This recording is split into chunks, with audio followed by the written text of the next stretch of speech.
hanyuma ukabaza uti wakwitwara gute mu gihe ugitegereje igisubizo kiva kuwo wasabye ko mwatangira urwo rugendo.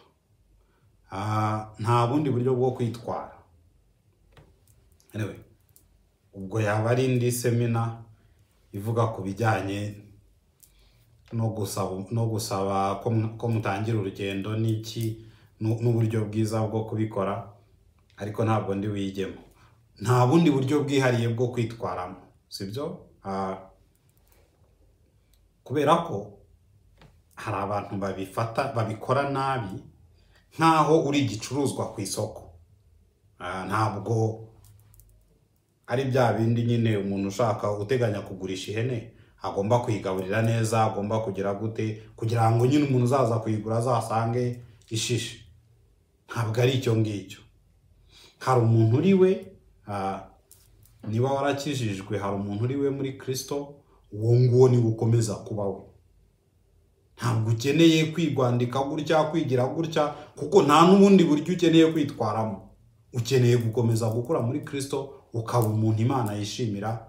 Nibyo ngibyo. Hasigaye nagusubiza azagusubiza, natanagusubiza kandi nze kubwira abantu ngo niba uzaba wihombeye, sibyo, azaba aguhombye, kubera ko uzuriwe uzi agaciro ufite.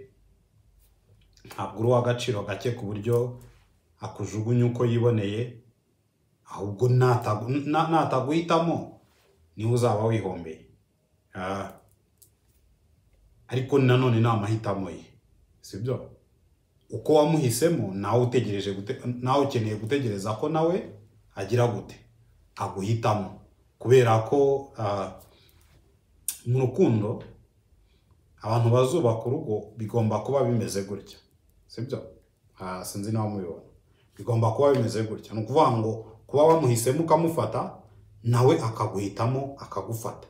Kuko iyo bimeze gutya nibwo wowe nawe urumva nibwo biba bikomeye.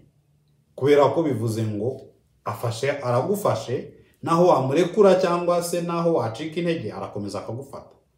Nawe niyo yacika intege nawe urakomeza ukamufata. Icyo nicyo gituma urugo rwanyu rushobora gukomera.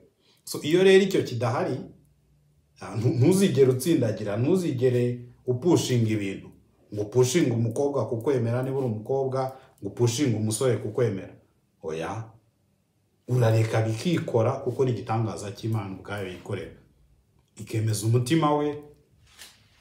Ngo ndabara ku musore, iyo ubwiye umukobwa urategereza Imana ikemeza umutima w'uyu mukobwa, ikamwemeza ko ari wowe musore w'igitangaza ashobora kubona.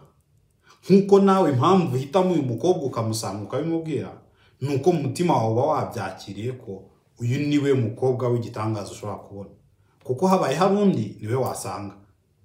Ntabwo nawe wajya gufata umuntu utamwemera, utamubonamo igitangaza. So nicyo ngicyo.